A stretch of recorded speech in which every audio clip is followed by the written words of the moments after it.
இங்க சாயங்காலம் வீசும் இளசார காத்து பேசும்.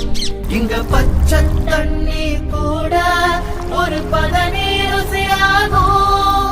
இந்த ஊரு எங்க உசுரு, இந்த மக்கள் எங்க உரல். இனி கேளு எசப்பாட்ட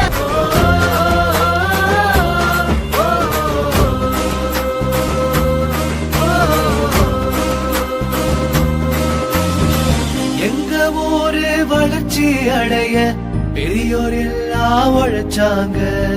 எங்க ஊரு போல சொர்க்க